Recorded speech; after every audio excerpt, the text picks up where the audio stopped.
Please join me in welcoming our Mayor Mike Davis.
I think there's another video, isn't there? Maybe not. It's your birthday. Happy birthday. Happy birthday, Dunwoody! Happy birthday, Dunwoody from Station 21. Happy birthday! Happy birthday, Dunwoody!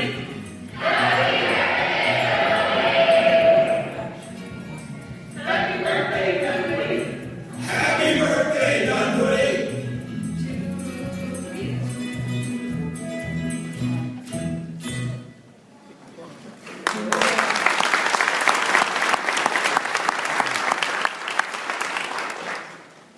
Well, thanks for coming. It's our 5th year anniversary. We are proud to celebrate it. We wanted to make sure that you all remember this is our 5th birthday. Before I get started, I wanted to make sure we recognize some of our dignitaries in the audience. And since I forgot to do this last year, first and foremost, my wife, Mary Beth.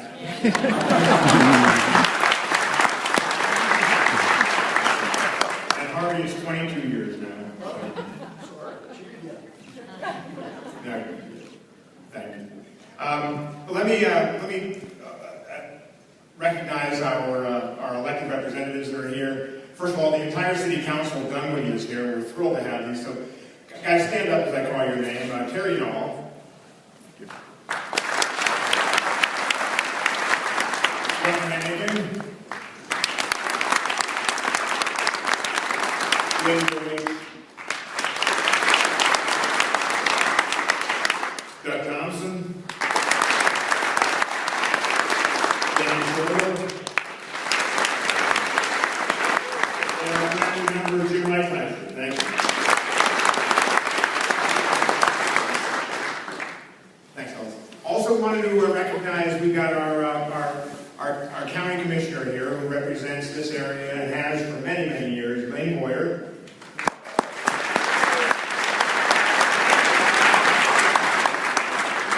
Our just last week appointed new sheriff, Jeff Mann. Here he comes. And also our just appointed new fire chief for DeKalb County, Darnell Coleman.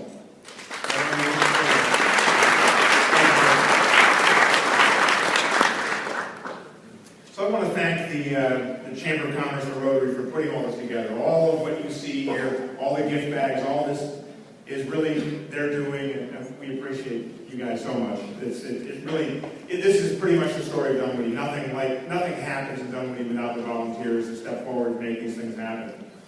And as Harvey said, we couldn't do it without our platinum sponsors, JAT, Jacobs Engineering, John Wheeler Homes and Neighborhoods, the creators of the Dunwoody Green Development. John Wheeler's actually here. Thank you, John. We appreciate it. So this is our 5th birthday. 5 years, brand new city. You know, we started in 2008. You know, with a lot of hard work, a lot of dedicated citizens. But you would think that starting a city from scratch during what they call the Great Recession would be really difficult. The reality was it was really pretty easy for us because instead of being inundated, which we we are now with all sorts of construction contracts and developers wanting to do things in the city, everything went to zero for a while. And it really gave us a chance as a city to get started from scratch without having a lot of noise with people wanting to start new developments and creating new things. So I think the theme of this whole thing is, and kind of what Julie was saying with State Farm, we're here in Dunwoody, and I love Dunwoody. I hope you catch that theme as I go. I truly love Dunwoody. I've been here for since 1989, so that's 25 years now. And we really are in the perfect place at the perfect time. And it really is. It's a lot of fun being the mayor of a city as dynamic as this. So I can't tell you how much fun I'm having doing this. So it really is. I hope I convey that when I meet with all the people that come to see me and all the people I go out to see. So let me talk a little bit about the economic development that's going on in the city. We created the city, and the effort was to keep our taxes low. And really, and if you look at it, the businesses we have in Dunwoody, the businesses we attract to Dunwoody, are what keep our taxes low and keep the services high. And when you're in the business of being a city official, you're really in a service delivery business. That's what we do. We deliver service. We don't make anything. We don't sell anything. We deliver service. And we can afford to deliver more and more service the more great companies come to Dunwoody and contribute to our tax base. So when I was elected, I really wanted to make it clear that I wanted to be the ambassador for the city, going out and meeting with the businesses that are here in the city, and really kind of heading up the retention effort. We have a great economic development team with, it's now 3 people. Mike Starling, fabulous guy, Alice Nally, and Dan Farr.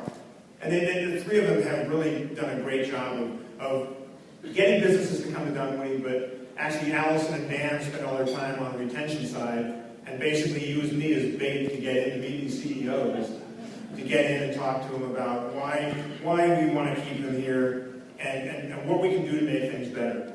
And I know I recognize a lot of you guys that I've met with over the last year and a half or so. But we hear 2 things pretty universally, and Julie mentioned it for a second there. Traffic is bad. Actually, bad is not the word they usually use, but traffic is bad. And we know that. We're working on fixing it.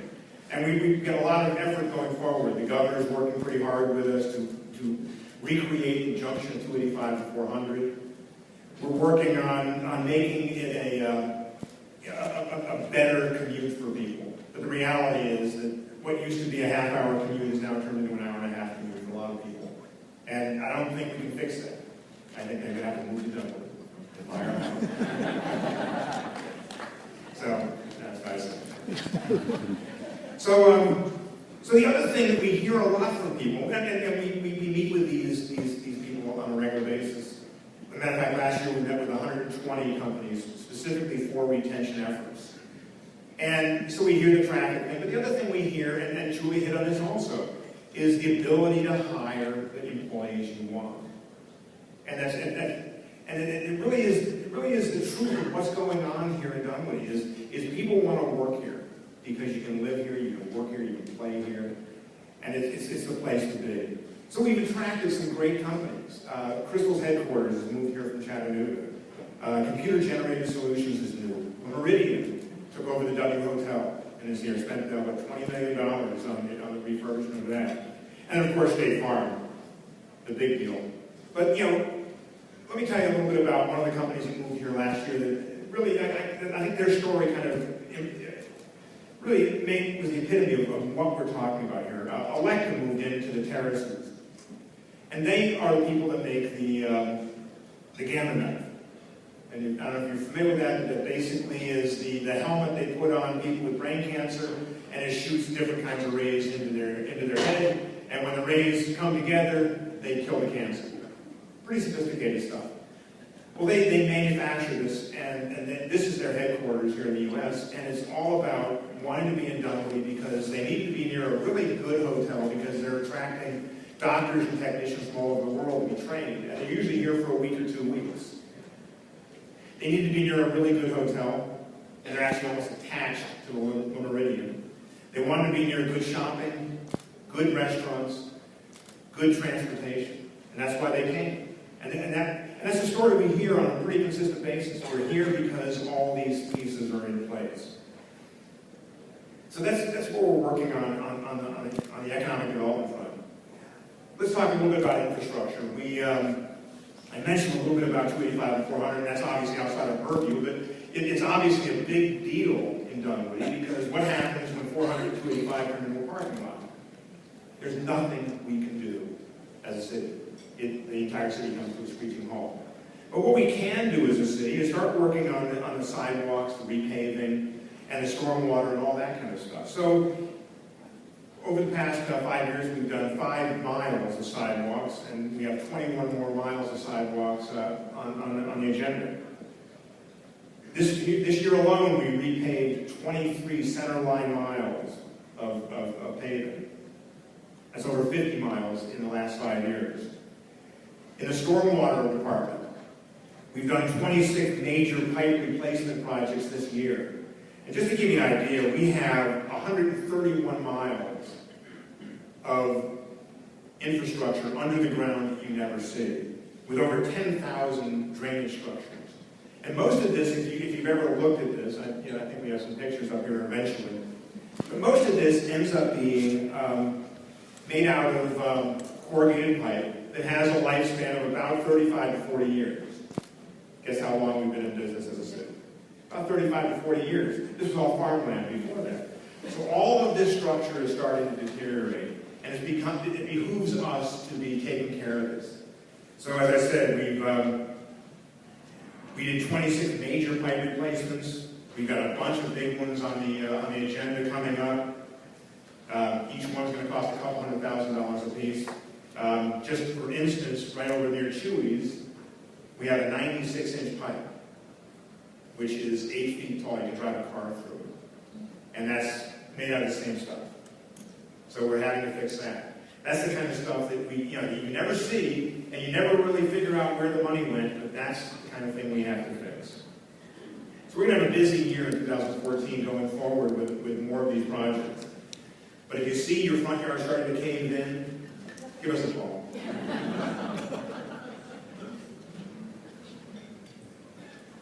So let me talk a little bit about the Dunwoody Women's Club Adopt-A-Bench. And we have a bunch of ladies here that are selling that program outside. So ladies, thanks for doing that. That's the kind of thing I was talking about with the nonprofits that step forward and want to get involved in making Dunwoody a better place. So think about buying a bench. After 22 months of hard work and a lot of citizen input, we rewrote our zoning code.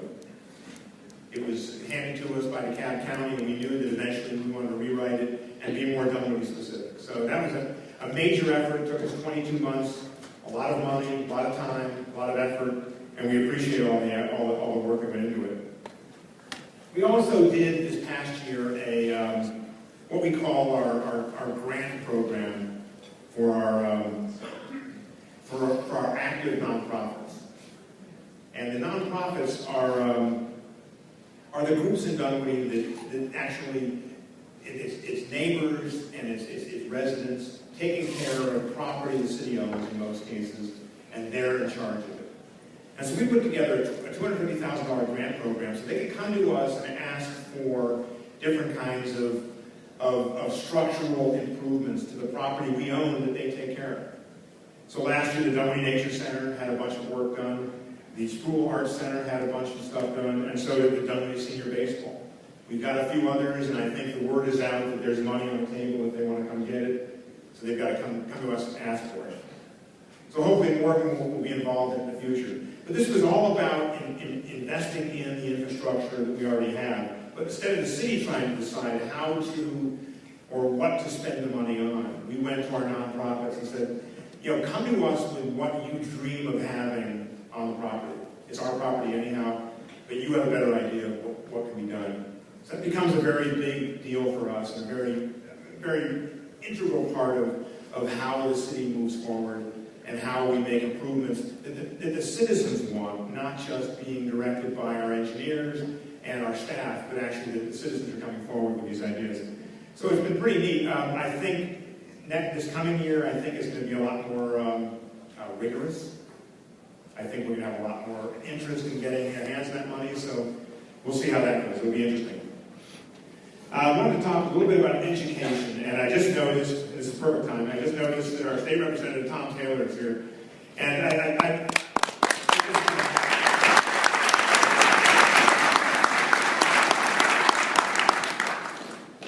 we asked Tom last year to step forward and try to do something that everyone said is impossible. And we're not all sure it is possible. We're going to try. We're going to try really hard. Everybody said it was impossible for us to become a city, and Tom led the effort to make that happen.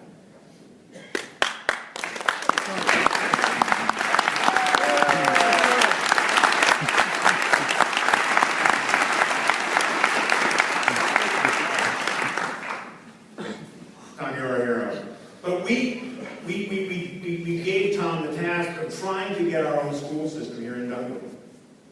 As you know, the DeKalb County school system has been having some problems.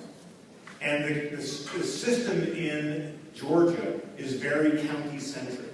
Counties are really the main governing bodies. The cities in Georgia are kind of second-class citizens in a lot of ways to the counties. Every county has a school system. I think there are 20 city school systems in the state? 21 city school systems in the state, and then 189, 79, 159, something. I'm not real good with details. As my wife will tell you. The point is that we wanted to do better than what's being given to us by the county school system. When we moved here, the DeKalb County school system was one of the best in the state. And we have one of the highest school system taxes in the state. And yet right now the graduation rate for the DeKalb County schools is 58%. And that is, on any scale, that's failure. I used to tell people that at least Dunwoody schools bring DeKalb County schools up to mediocre. But 58% isn't even mediocre. So that's what we're shooting for. That's going to be our city council's major effort.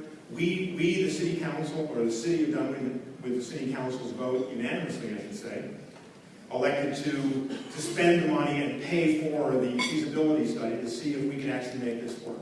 Turns out we can make it work great, and it'll be, the money is there to make this work. Just the same kind of feasibility study we did when we wanted to become a city. So the point is, and I want you to keep this in mind because this is going to be a hard task to get through. And Tom warned us when we first asked him to do it. He said, whoa, that's a tough one. But he took the reins, put it in his mouth, and ran forward. And we're going to try again next year, and we're going to try again the next year after that. We're going to try again. It took us 3 years to become a city. We'll keep trying. 3 years, 4 years, 5 years, we're going to keep on trying. The key is that we know we deserve better, and we know we can do better. So keep investing in what we're doing. Keep on staying in touch of our glass group, and we have a group of citizens that are involved in this. And I can't tell you how much I appreciate you guys doing all the work you've done. Let me talk a little bit about our police. And I don't know how many of you saw the national news last week with our diaper-changing police officer. Officer Carrie Stallings and Officer Mark Stevens were seen on CNN and also the Today Show last week. The story is that at Walmart somebody was shoplifting and left the kids in the car. When we arrested the parents, the kids needed a diaper change. And that's the kind of men and women we hire in our police force. These are young parents, young fathers and mothers that are in our police force already. So our guys knew exactly how to do this. They weren't thrilled their wives were seeing them do it on TV. But they showed the best side of Dunwoody. And, and the point is that 80% of the guys we hired back in, or not just the guys, but the men and the women that we hired back in 2009 when we first became a police force, 80% of them are still on our police force. We hire based on character. And Billy talks about this, Billy Grogan, our police chief, talks about this all the time. This is what we're looking for, these kind of guys who know how to do this and step right up. I know we hire the best police officers in the metro area, and these are the kind of guys that really do want to work for the city. But the key to our success in the city and the key to our success everywhere is safety. And we really harp on this. And I'm a big believer in making sure that we have the right size police force. And I'll talk a little bit about some of the things we've done to improve our police force. But, you know, it's the people that come here to work. It's the people that live here. It's the people that come here to shop. It's the people that don't come dining. If they didn't think that Dunwoody was a safe place to do all those things, you think they'd come here? No, they wouldn't.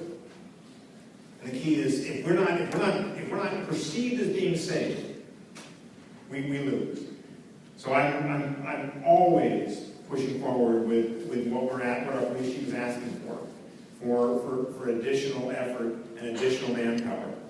So last year we added a crime response team. There's a 4-man unit that we can deploy as needed all over the city. Everybody else is doing their regular beats, and these guys can be sent out for all sorts of different things. And it really does help, so everybody else can stay on the job. Speaking of that, we also hired a transport officer. Up until last year, when one of our police officers arrested somebody, he also had to drive him to the jail in DeKalb County down Memorial Drive. Now we save a few of them up, and our transport officer drives them down the patty ways. Just keeping our guys back on the street. You like the word patty wagon? Got a big smile for Danny when you heard it. We're adding the Iron Sky program to the city. Iron Sky is a video surveillance system. A few of us went to see what was being done at Midtown Blue down in Midtown. And Midtown Blue has the Iron Sky system. So does Sandy Springs and a number of other areas. And the cool thing is that you can actually tap in. So if you've got a suspect fleeing, they can move from one set of cameras in one city to the next and follow the person all the way through. But the high-definition cameras, we were at Midtown Blue, and sitting, and Terry and I were watching this, and they had a guy the camera was on the top of College Square at 14th, and there was a guy standing at the corner of Pershing Point, which is 9 blocks away, and he reached in his pocket to get out a pack of cigarettes, and you could tell what brand it was. That's how it was amazing. That's how high definition it is. So we're installing 7 cameras now in our parks, and I'm hoping that we're going to install more and more. And I think this is just an example of just smart policing, where you don't have to have officers everywhere, but you've got the high definition cameras, you've got the ability to change where the camera is aimed, and you also save the video for, I think we saved it for a month or something. We added AEDs to our police cars. These are the automatic defibrillator units for people with heart attacks. We've saved several lives just this past year with those. Let me talk a little bit about code enforcement. We got in a little trouble recently because one of the apartment complexes sued us because we were being a little overzealous in our code enforcement on our multifamily units, mainly our apartment units. But we proved that we were doing it randomly. We weren't picking on any one kind of unit. We weren't picking on any part of town. We weren't picking on any age. We did it randomly, and they ended up dropping the case. In fact, they just dropped the case last week. So we know we're doing it right. The whole point of this is stopping the apartment spiral that we've seen in the North Metro area for the past 20, 25 years that I've lived here. Where they start out as really nice, fancy apartments, and 25 years later, it's where our police spend all their time. And we think we can stop that spiral by enforcing the codes, by making sure that the life safety issues are taken care of by our owners of these apartment units. And it's working. And we were accused of being overzealous, but they gave that fight up because they realized we were doing everything by the book and doing it right. And the whole point of this is to make sure that we as a city are protecting our citizens, all of our citizens, and also making sure that that apartment spiral does not continue to happen. And we all see, everyone in this room has seen this. So we've inspected 31 of the 32 apartment complexes in Dunwoody. We're going back for seconds now. We had over 10,000 life safety code violations in those 31 apartment complexes. And these are you know, I've seen the pictures and it's amazing, you know, bad wiring, bad plumbing, open electric boxes, just places where a couple of kids playing around could easily get hurt, and pretty badly. And so we really forced the apartment owners to really take better care of this. And the reality is, the ones that have stepped up and done it have actually seen the ability to raise their prices and keep a higher quality of tenant. And that's what it's all about, is making sure that we have the resources in place so that these apartment complexes can take safe care of the people who live there. So, let's talk a little bit about quality of life here in Dunwoody. And this is really what we really want to talk about here. We're starting we're actually paving now phase 2 of our Brook Run Trail. We did a 7/10 of a mile section of it last year. It's a 12-foot wide concrete trail. It went through, we did about a third of the trail that we wanted to build in Brook Run Park. Now we're going and finishing the loop. So by the end of this summer, I think, we should have all 2 miles done in the full loop. We're excited about that. It's been very, very popular. It's being used by people that come to our Food Truck Thursdays and all the other events that happen in that park, Lemonade Days, all the things that are happening there. That trail is just adding to it. Soon we'll be adding that park into our Project Renaissance. I'll talk a little bit about that with the Dunwoody Green that we're building in Renaissance Park. The old pipe farm that we had in Georgetown. We're building 2 parks right there, and they're both about ready to be open. John Wheeler Homes is building 100 homes, over 100 homes in that area. And they're already being sold. Last I went by there this past weekend, they bought 11 lots from us, and 10 of them are sold. 2 of the houses are already coming out of the ground. So cool things are happening here, and great things are happening in that part of town. It's always been a part of town since I've lived here that it was kind of looking for an identity. We bought the property, the pipe farm, at the bottom of the market out of foreclosure. Turned out to be a great investment for us. We've got these parks going in. We also bought across the street, as you probably know, the old Emory Hospital. And we have 19 acres over there. And we're putting more parks over there and more John Wheeler homes. So that's what's going on in that part of town. But if you think about all of the character areas in our city, except for Dunwoody Village, they all share a border with some other city. So you've got Georgetown with Chamblee. You've got Williamsburg, Jeff area with Sandy Springs, and obviously Perimeter area with Sandy Springs also. The Peeler, Winners Chapel area is shared with Peachtree Corners. The Dunwoody Village is special. It's where we're doing our Main Street project. And if you think about the new cities, one of the problems all of the new cities have is identifying their center of their city. A city is identified in many cases by its downtown. The new cities, as a rule, don't have that. We have it more than most do. Most of them are having to kind of scratch their heads and walk around and try to figure out where to put their center of the city. At least Dunwoody is lucky we already have. Dunwoody Village has always been identified by our citizens as the center of our city. So we're doing our Dunwoody Main Street project. And the whole point of this is to do something along the lines of a Canton Street up in Roswell. And we're already having a lot of the restaurants that you see in Midtown, that you see in the Highlands, that you see up in Roswell on Campbell Street, are asking us about when are we going to be able to look at something that we can build along this section of Main Street? So in the process, we hope to have it, weather permitting, we hope to have it ready, the Main Street project to be done in time for our 4th of July parade. And as you State Farm guys need to know, we have the largest 4th of July parade in the state. So you'll want to be there. But if you think about the other character areas in the area, you know, with Georgetown and Chamblee, we're talking to Chamblee about doing some sort of an LCI, a livable centers initiative, where we can combine what's going on in Dunwoody and Chamblee and make that seamless. We're talking to Williamsburg at Jeff Ferry area with Sandy Springs. We're talking to our friends in Peachtree Corners over the Winners Chapel Peeler area. That area is always, I think we coined the word failure to thrive. That area has struggled for many years. Finally, Walmart came in with their new grocery store concept, and we think just because Walmart has stepped into that area, that entire area is going to turn around now.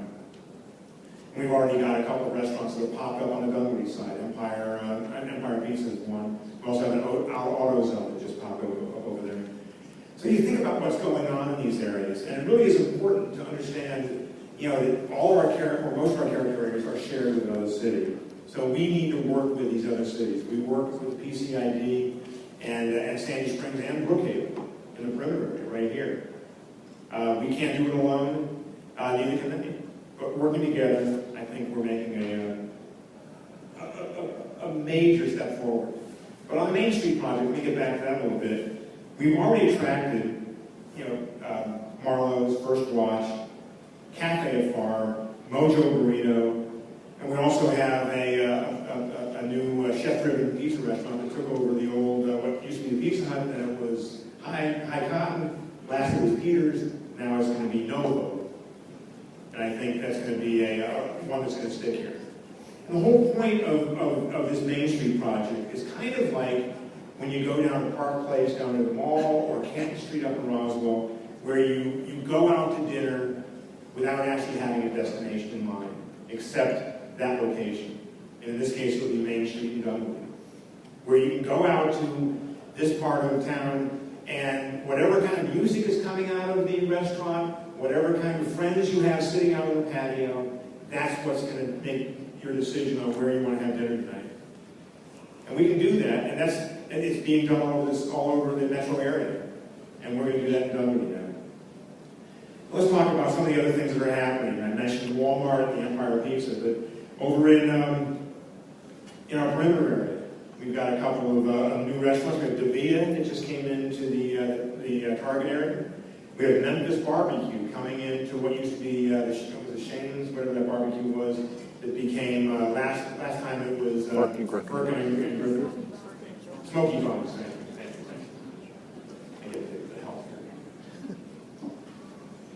So, hopefully you also picked up some information outside about Engage Dunwoody. We're having a luncheon pretty soon. I don't have the date in front of me. But we're having a luncheon to honor a couple of our corporate citizens that got involved with some of our nonprofits. In this case, Old Castle and Doosan have partnered up with our friends at the Nature Center, the Domain Nature Center. And Alan Mothra, I thought I saw you earlier. There you are. Alan's the executive director of the Nature Center. Old Castle makes hard surface products. They make tiles, and granted, for the inside of the house, they make a lot of paving type products, pavers and stuff like that for the outside. Well, they donated all the pavers. Doosan, who's a Korean company, owns the Bobcat company. And Doosan said they would bring over all the Bobcats, the people to work them. Old Castle contributed all the pavers, brought in a bunch of people to help do that. Our volunteer help showed up, and we ended up solving a major drainage problem in the meadow. And so we're having Engage Dunwoody, which is honoring the corporate citizens for stepping forward and making an effort to get involved in the city. That's one of the things I do a lot of when I'm doing these retention visits, talking to the company. First question I ask is, are you interested in getting involved? And some of them honestly say, not really. You know, we're busy running our business. We just happen to be here. we're happy, but a lot of them, and most of them are saying, yeah, give us something we can do. Come up with something we can do. We're not looking at throwing money at a project, but we want to do a team building exercise for our employees, that kind of thing. So we're looking for those, and we're looking to our nonprofits, like the Nature Center, to come up with projects where these companies can do good with their employees. So we're excited about that kind of stuff. So let me talk a little bit about Mr. Page, sorry. There it is. We're going to talk a little bit about the future of Dunwoody. And a couple of years ago, I wrote an article in the paper, and I hope you guys saved it and read it often. And it was called, "Who's Going to Buy Your House?" And if you recall, the story was about the fact that you're not going to sell your house to someone your age. You're going to sell it to someone probably half your age. And I'm talking to the older people here, and you young people who buy your houses. But you old guys, you guys like my wife and I, were empty nesters with this big rambling house and a big lot, and that's all. If you're not there now, that's where you're going to get to. Your kids go on somewhere else. You don't want to move back in with you. So in that article, I talked about the generation that follows us, and how do we encourage them to buy our houses. And the interesting thing is, and we talk about this a lot in city council meetings and just out in public, is this next generation, this millennial generation, is different than my generation, the baby boom generation. I talk often. I grew up watching Leave It to Beaver. My kids grew up watching Friends and Seinfeld. And it's a different. I grew up idealizing the big house on the cul-de-sac. They grew up not having a car and having a cafe downstairs they could see their friends at. But think about the other parts of that generation. 60% of their parents are divorced. Most of them saw their parents lose value in their homes, in many cases went underwater. They saw many of their parents lose their jobs in the prime of their earning career. So this generation is looking at the world a little bit differently than we do. And I think State Farm, recognizes that. I'm going to talk a little bit about that in a second. I think State Farm is kind of the poster child for recognizing the difference in who you're hiring versus who's running the organization. Because it's two different generations with two different mindsets. So let's talk about the difference and how we have to be aware. The State Farm story, and I've heard this from enough of the State Farm people to think it's probably it's probably the truth. But they had a bunch of offices, and Julie, just raise your hand if I'm totally wrong. Actually, don't. That ruins my story. They had a bunch of offices all over the country. I think it was 29 or 30 huge offices all over the country. And we're finding they could not hire these bright young kids coming out of colleges and business schools. So what they did is they went forward and tried to figure out how they could attract the right people of this new generation. And everybody I've talked to at State Farm at a high level, and Julie, I probably need more than two hands to say how many times you moved for State Farm, right? Talked to one of their top people, he moved 19 times for State Farm in his mid-50s. He's on his third wife. But he's moved 19 times. And this new generation is not willing to commit to a company after having seen what happened to their parents with their careers and their home values. And so this generation is looking for something different. So what State Farm did is they said, we're going to change our whole business model, pick 3 major southern cities, and pick the affluent towns in those 3 major southern cities, and build huge operations so the people we hire can see the vertical opportunities for them without having to move 19 times around the country. And that's what my kids want. Our kids moved away. We've got one in Boston. She's not coming back. Our one in San Francisco, you think she's coming back? No. Luckily, we were able to hold one here in Dunwoody, one in Woodstock. We're trying to hold on to it. But the point is that this new generation wants something different and expects different things from their employers. And it's been interesting, all these retention visits that Allison and Michael and Dan and I go on.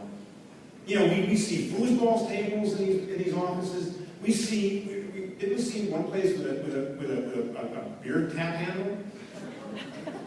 We see, you know, a whole corner where they have a whole rock band set up so they can blow off some steam and play music.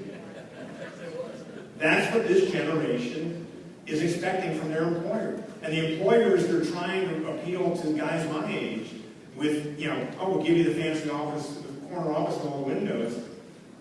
They want an open table, and the only thing that separates them from everybody else is 2 huge screens. That's what they want. And that's what this generation is looking for. And the point is that we as a city have to understand where we're going and what we're trying to attract. And it's that generation that I'm trying to attract to Dunwoody, so they're going to buy my house at more than I paid for it.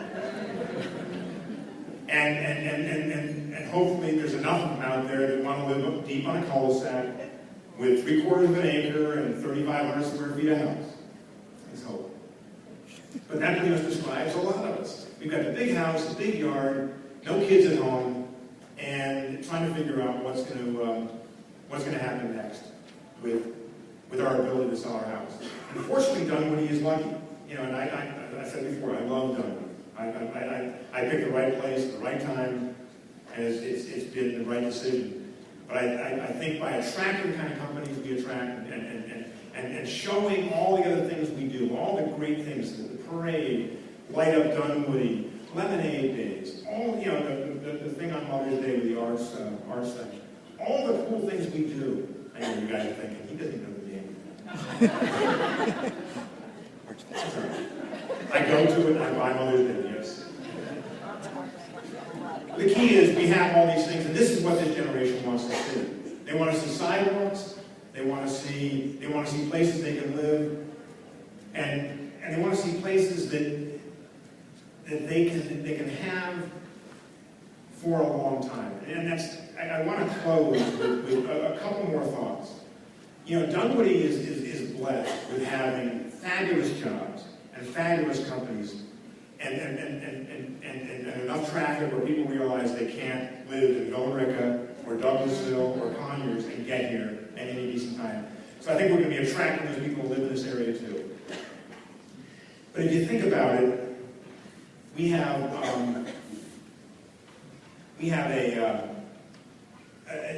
a situation with our kids. I'm looking for my final note here, sorry. So what we're looking for, and the last piece of this, is we have the great jobs. We have the nice apartments for these kids coming fresh out of college. We have, when they get married or engaged or get a better job, they buy a townhome in Dunwoody. They start having kids, they buy the house on the cul-de-sac. Now, the one thing we're missing is where do you go from the cul-de-sac to the next level when you want to get rid of the big house and all the rambling rooms. So that's the one thing I want to see us do in Dunwoody in the future, is start to figure out how to provide that next step before we all go to the nursing home. That step between the rambling old house. So we want the master on the name, we want a small yard, we want a place where we can lock it and leave for a month. And I think that we're beginning to see that with what we're seeing in the John Whelan neighborhood, in the Dunwoody neighborhood, that kind of thing. So I want to thank all the organizations that have been involved in Dunwoody, the nonprofits, all the great companies, the restaurants, the stores, the schools, the colleges, and also of course the city employees. But most importantly, I want to thank all the great citizens for really being involved and really making the city move forward the way it has. So thanks for all coming tonight. I love Dunwoody.